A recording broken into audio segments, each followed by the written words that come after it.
Right, I'm gonna share my screen first of all.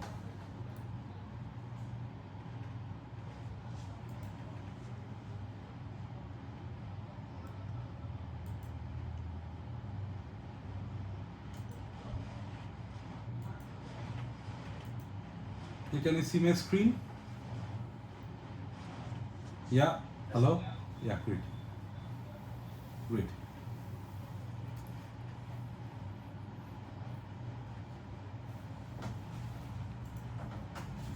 So I can start the topic. So forget about the first topic, forget about the topic, forget about me, forget about everything. Let me kick start it with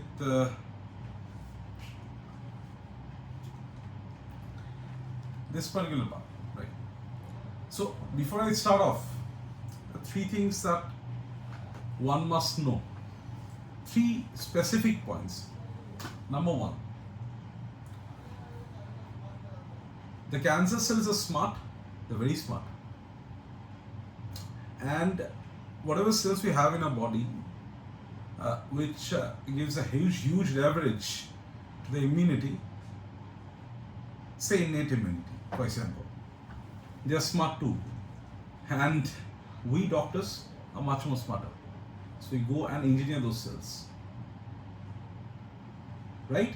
That's the first part. Second part, it's on the apostrophes, graft versus leukemia reaction. In this portion, scientists, doctors, researchers in today's day are providing maximum leverage. To put a graft versus, to put a huge leverage on graft versus leukemia reaction. Right, and the third part being the recap. I spoke on the Medvantage platform, and in that day I was speaking about in vivo.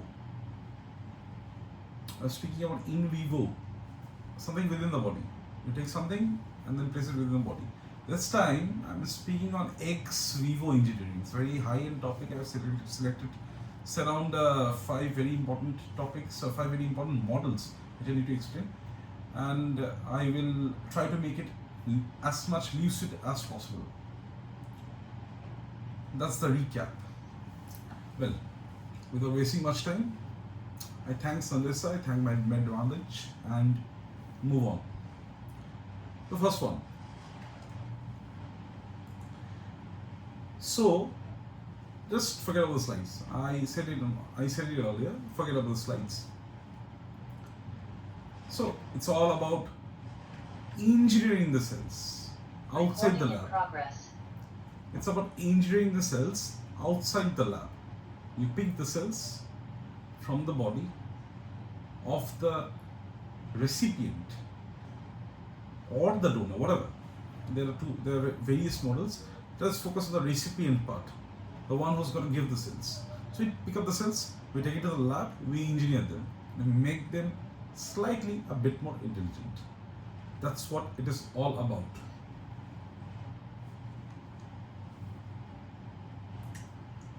Now this is one part. How do we do it? Let me come to the second bullet. It's all Boolean logic. Or we can say binary. I believe everybody have had the taste of binaries during our childhood days. It's 1 and 0, right? So we program the cells. It will sound a bit like a computer or tech savvy or like a tech savvy part, but let me tell you, this is how it works. It works with the Boolean logic. Either one. Suppose I infuse a cell, one particular cell. Forget about CARTs and all that. CARTs are not pieces, and I'll come to that later. So I infuse a cell. The cell will see the cancer cell, find it out. The signal will be 1. So it'll go and hit the cancer cell. And if the signal is 0, it's not going to hit. So now we are using this Boolean logic to trap those cells, those notorious cancer cells which are there in the body, and at the same time there are various models out there In C, it's CD83, CD33, 123, CLL1. I'll talk about this, all of them. What we need to do is that at the end of the day, the take-home message would be put much pressure on the GVL part, as I said on the first slide. Graft versus leukemia reaction. And I told you, cancer cells are very smart. I'll prove it to you then, in that case. Okay, let's first talk about CRISPR. It's called CRISPR-Cas9 RNA complex. That RNA is the guide RNA.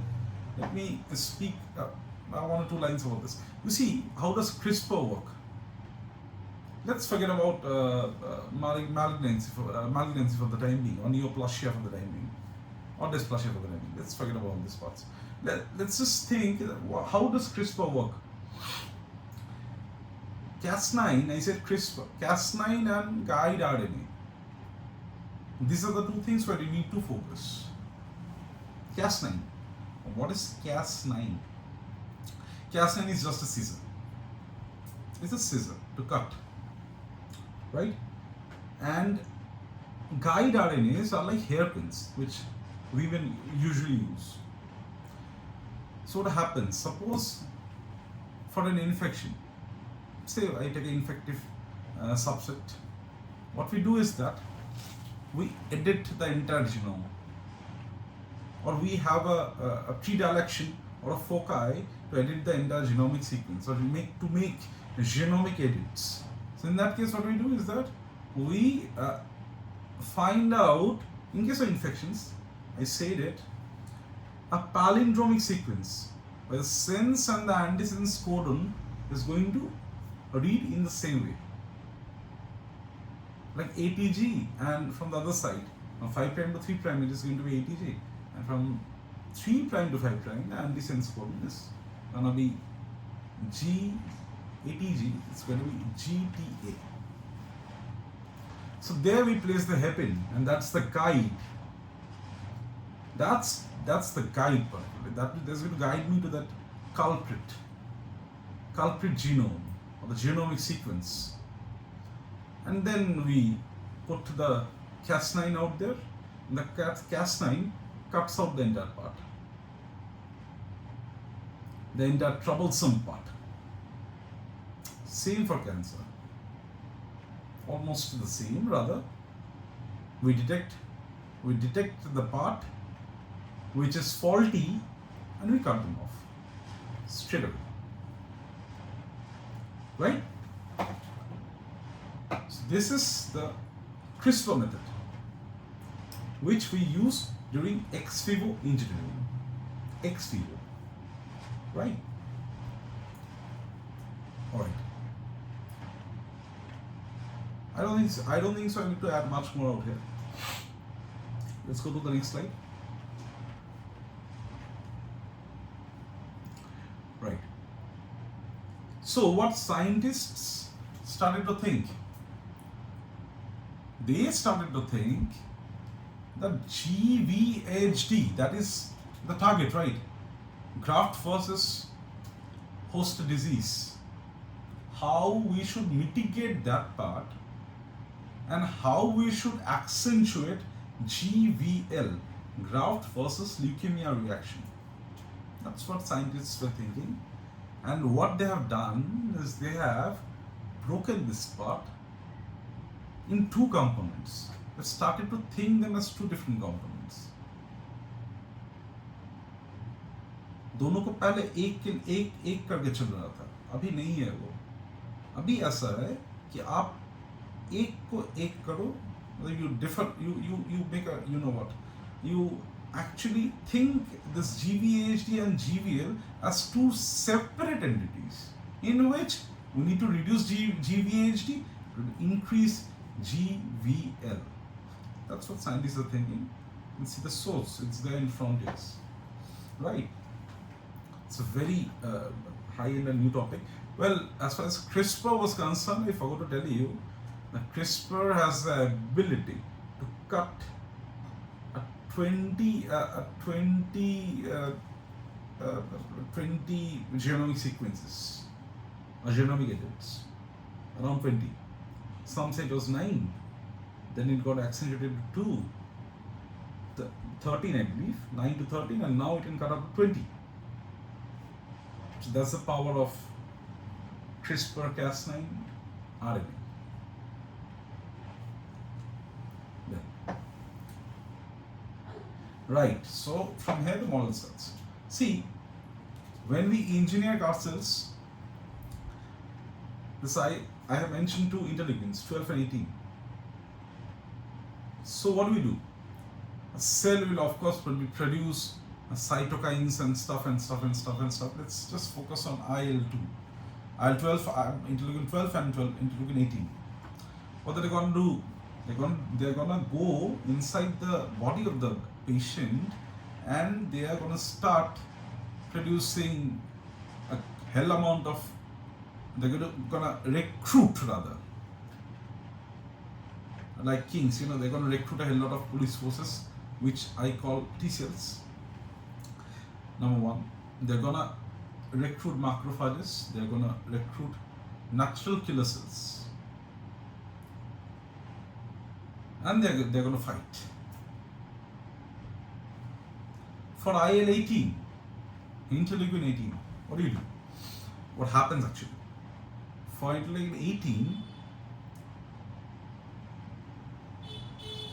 the biggest part being, it has got a very strong, it anchors the entire scenario. Let's just take it in this way. Both are, friends. They love working together.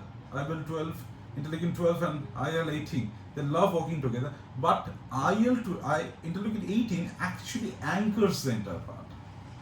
That becomes very important at the end of the day. The next bullet. See the PD1 pathway.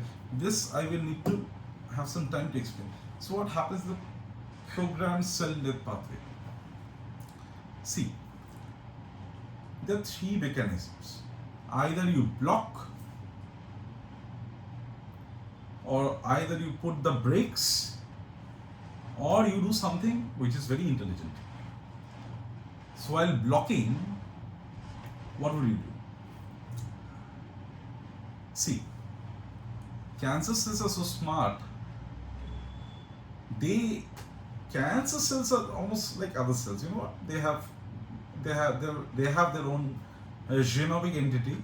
They have their own morphological entity.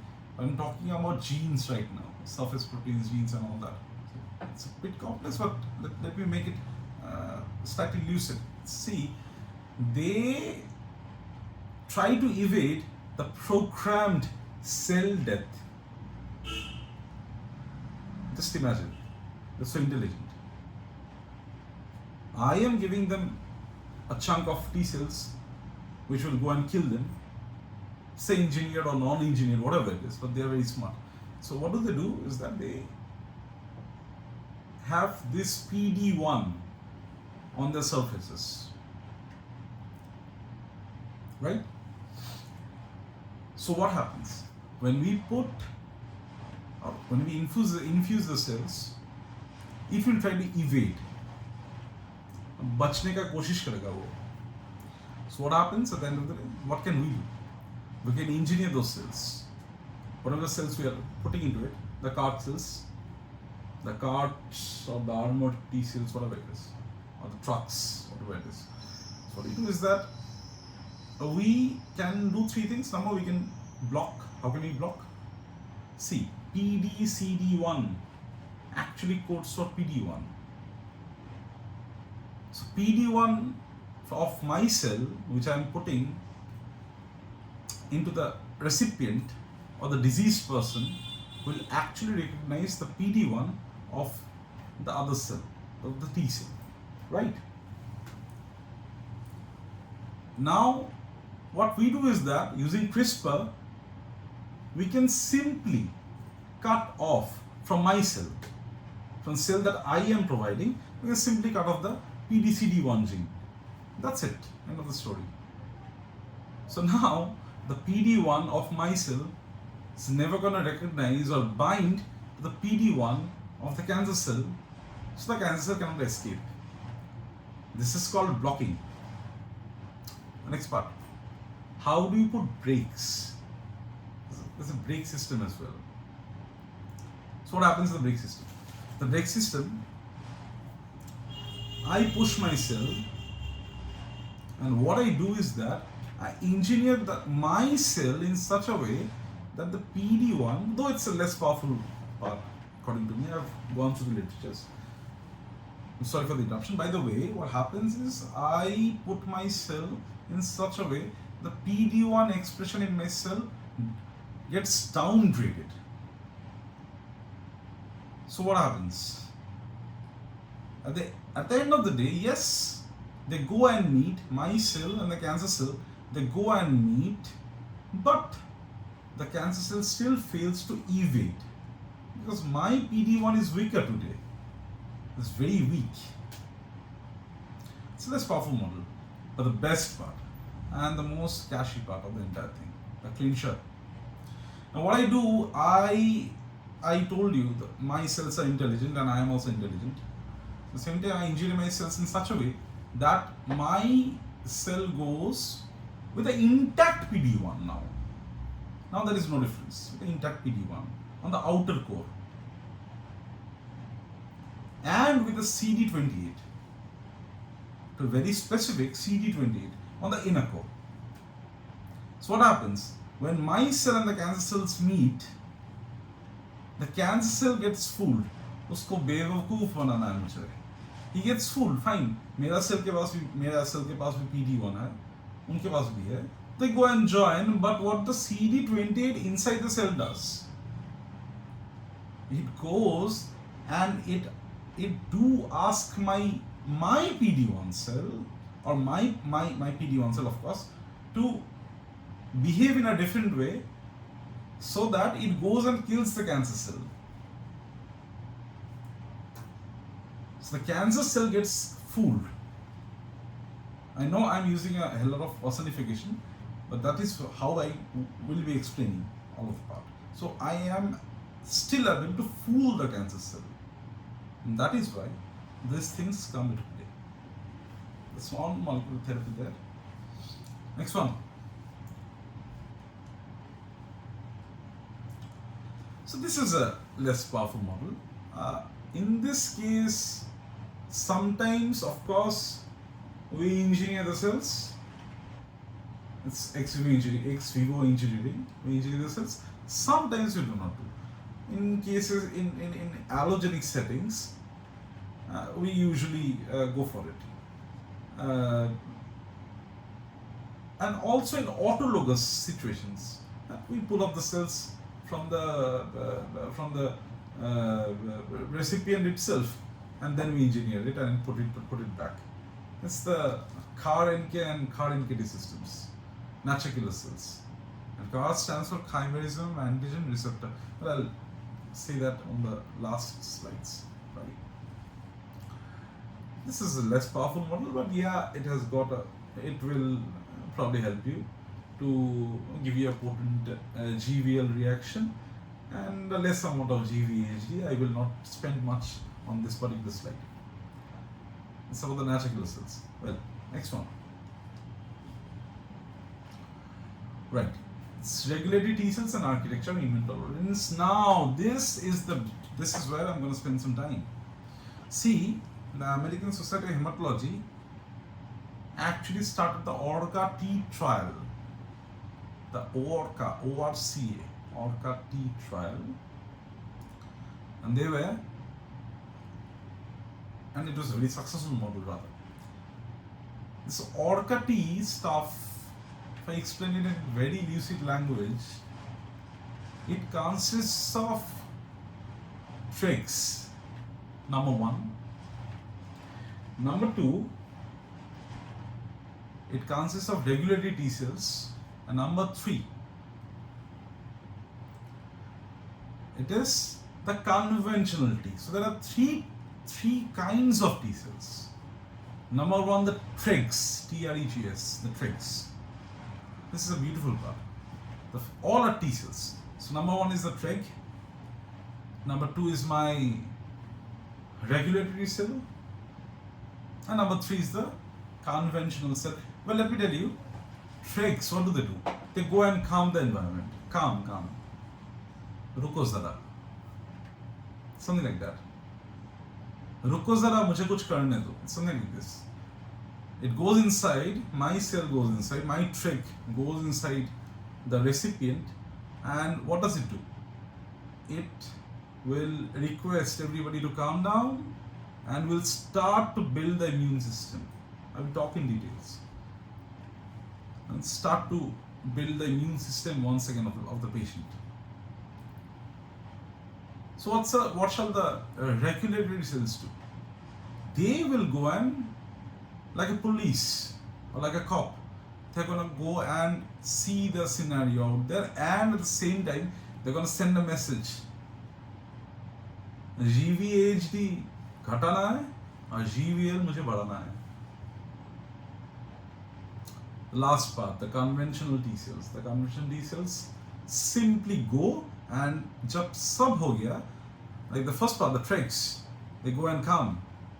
The regular T cells, they go and pull down the GVHD. They make a beautiful scenario, right? It's like a house that I build, and in that house, after all, my family members will go and stay. So now the cytotoxic T cells, they go, that's the third component of this ORCA T, they go and they attack in the cancer cells and kill them. Let me talk a few about TREGS. The TREG part is very important, and it is very important to understand. See what TREGS do. Number one, TREGS have 3 things. What do? They go for interleukin 2 starvation. They have got a 3-tier modality to act. IL-2 starvation is the first part. So what happens? These TREGS, they express a lot of CD25 on the surface, and IL-2 is extremely notorious, extremely.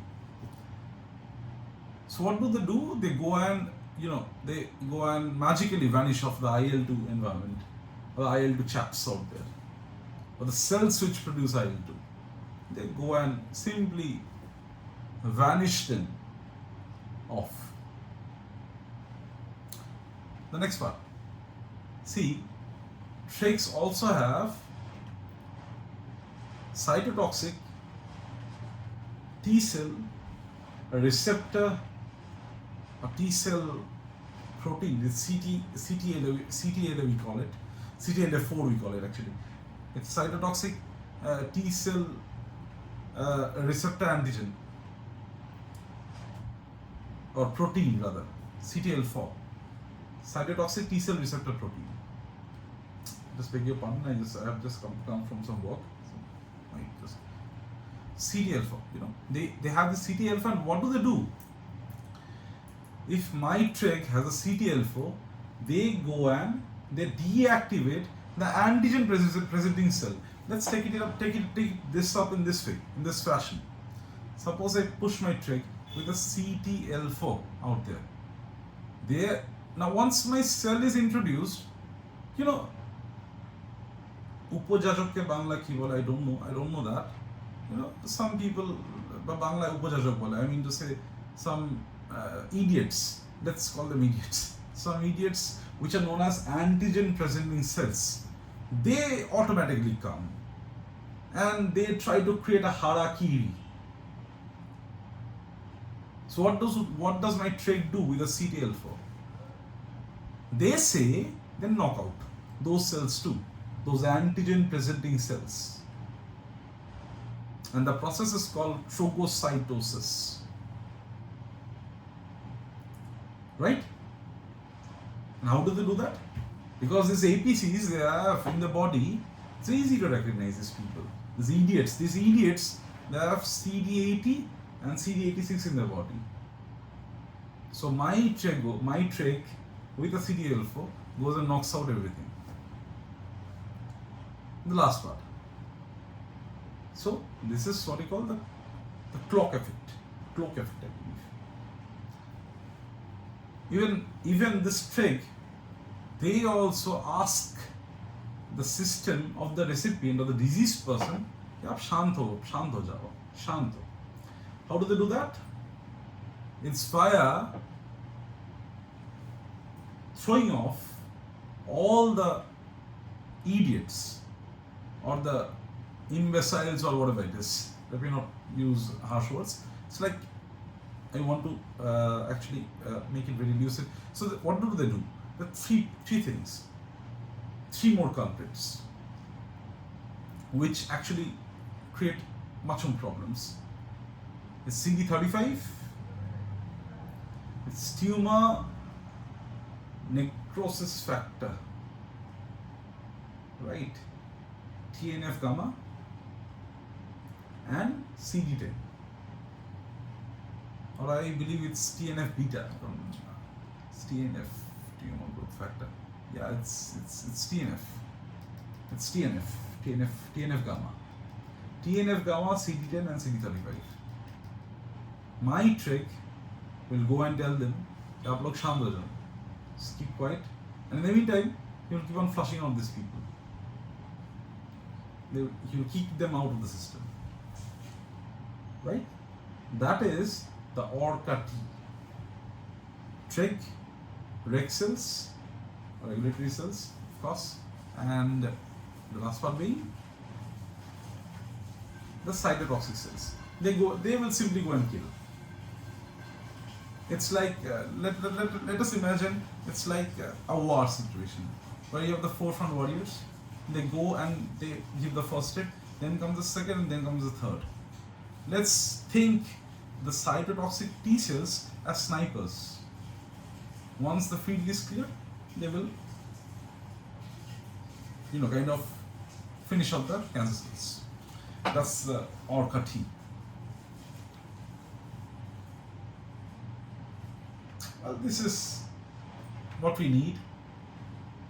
Unwanted slide. Pre-transplant, we need deep cytoreduction and MRD, minimal residual activity negativity. Post-transplant, there must be relapse prevention. ये दोबारा नहीं होना चाहिए. एक बार हटा दिया तो हटा दिया. That is it. That is our target.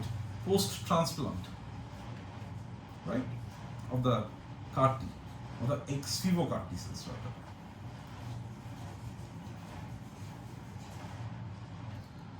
Right. So this is another interesting part. This is another model.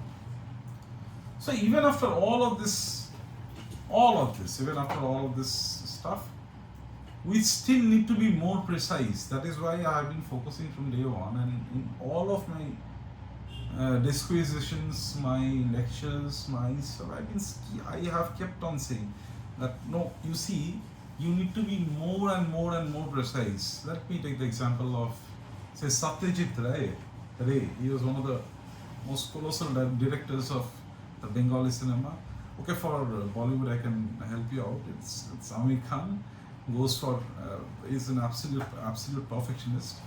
Okay, for Hollywood, it's who shall I take? I'm going to take Christopher Nolan. I'm going to take the husband of this one, Kate Winslet. I forgot his name. James Cameron, I believe. So you have to be very perfect at the end of the day. So what we at the same time, while we are doing all of this, is Vivo Engineering, putting those cells inside in various models. I've just discussed two of them, or 2 to 3 models. See, we need to actually control this part as well, so that they do not misbehave. So in that case, the first bullet, suicide switches. That's very interesting. Now, my cell goes inside. At the same time, I see the activity of my cells, and then I inject a drug called remedeucid. Once I do that, and if I see my cells are not working properly, I will switch them off. They go suicide switches, and it's done by a drug called remedeucid. Right. Now, if I go and see that my cells are behaving, once they are behaving in a proper manner, once they are not behaving in a proper manner. It can be either way. Because I have told you that all the cells are very intelligent. You know what? So one, if they behave in the proper manner, we use a molecule called rapamycin,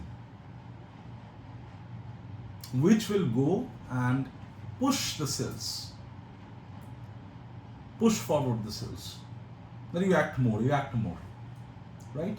But if we see that it is not behaving properly, or to be more precise, not behaving up to the mark, then we can switch it off with a drug called dasatinib. And if you see that everything is a harakiri, I have said about remediate, right? My first, and the suicide switch part. Same time, if you see that fine, everything is proper, but still we are having this inflammation part, we are having a bone marrow suppression, we are having lots of things. My cells are not behaving properly, something of that sort. So what we do is that we depend on two more drugs, tocilizumab and dexamethasone. That is another thing of great importance. That's how we do. If my drug doesn't work, we just knock it off with reduce it. If my drug behaves, it depends on the behavior. We use either rapamycin or dasatinib, or if we see that okay, everything is fine, but the body is behaving badly, we use tocilizumab and dexamethasone. Right. Okay. So this is another stuff where the GVHD is of course engineered. It's not treated, and GVL is amplified. I've been speaking about it. Right. There's a take-home message down there. That's also not important. Let me come to the next one. Okay. This is very important. The CLL1 CART phase 1 to first lymphocyte durable GVL. Let me tell you that right now it's on phase 4, I believe. When I first read about it, it's the most powerful one. I read about it, it's on phase 4 at this point of time. Phase 3, no, not phase 4, it's on phase 3. Phase 4 के बाद तब आपका बाहर ही आ जाना है. So it's not like that. It's on phase 3 as of now. It's precision 1 trial. Now here, let me explain. So I engineer myself. Now once again, come back to my first slide. The cancer cells are very, very, very smart. See, they also mimic the normal cells by expressing CD33 and CD123. They also behave like normal cells. This is something which actually मेरा होश उड़ा दिया था जब मैंने पढ़ा ये model के बारे में. It's very recent model on phase 3, precision 1 trial. So they behave they mimic the normal cells so that they can evade and escape. So what do you do in that case? And what does CLL stands for? That's the catch. C-type lectin-like molecule. Now, see, how do they mimic? I told you, both a normal hematopoietic stem cell or any cell. Let me speak about hematopoietic stem cell. I have to be a little more precise now. A very normal hematopoietic stem cell in a diseased person expresses CD33 and CD123, and there, these chaps, the cancer cells, even they produce the same thing. They show the same thing. CD33, CD123. It's one hell of a problem. So what do? We found out, or the scientists did find out, must give all the credit to the scientists, but it's not me sitting out here and lecturing you, it's not like that. CLL1. This is expressed, specifically expressed by the cancer cells. The C-type lectin-like molecule, or lectin-like molecule, yes. They are expressed more by the cancer cells. The hematopoietic stem cells, yes, they also do have CLL1, but in a very, very less proportion. Suppose a cancer cell will have 100, a normal cell will have 1 or maybe 0.5.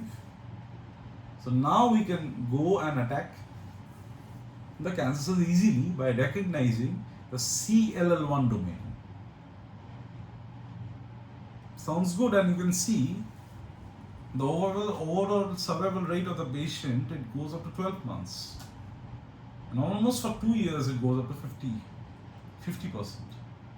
2-year overall survival rate. And also we have a subset which has a minimal residual activity. That is what this model claims of. You can go through the net, you can check them on LinkedIn, you can check them anywhere else. But this is how it is on the NLM catalog, right? So this is one of the first platforms suggesting a true transplant-like immune surveillance. So in the next slide. So you see, why does this outperform the others? These are the trials. CD123 CAR-T, UCART 123, CD7 CAR-T, dual CARs. I spoke about armor I spoke about TREGS.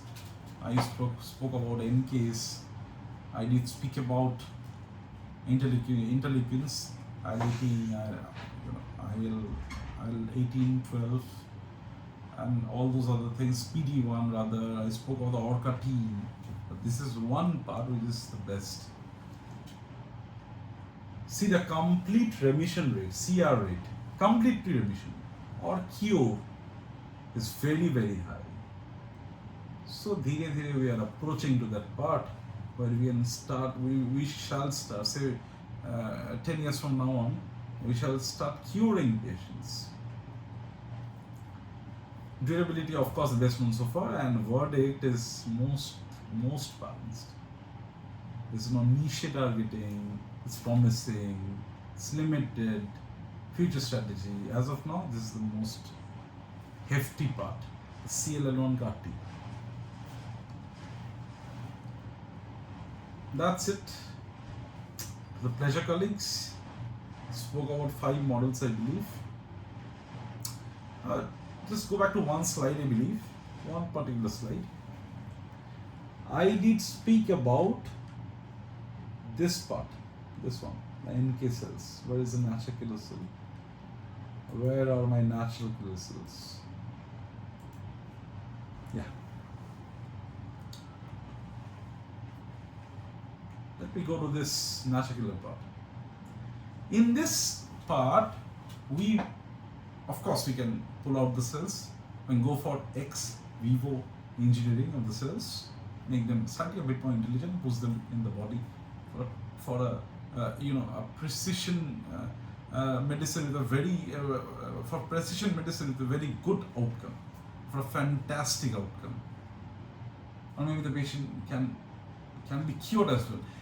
Particularly, why I have come back to this slide is this CAR-NK or CAR-NKT system, they can be used in several infections as well, such as HIV, Hep B, in some inflammatory conditions like SLE, myositis, and so on and so forth, or systemic sclerosis. You've heard about the name, maybe.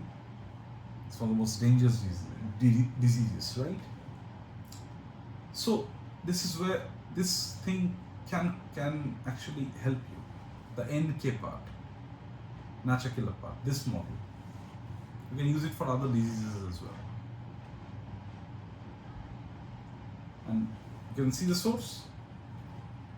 If you have any queries, you can just mail me on my mail ID, drbiswas@aol.com. This is one of the most highest in topics, and I have actually made a very blatant attempt. I don't know if it was up to the mark or not. It's up to the verdict of the listeners, those who are out there listening to this chap out here. Well, this is the chap straight away, and I thank Medvantage for giving me this opportunity to speak on this topic. Research, as far as I say, it's still on the way, and every day I find something new. Say on LinkedIn, say on ResearchGate, there's so many parts of it. But yes, maybe it's like hum honge kamyab at one point of time. Yes, maybe we'll try to kick it off. Kick off those cancer cells. As doctors, we should bring back the smile in the face of those who are deceased.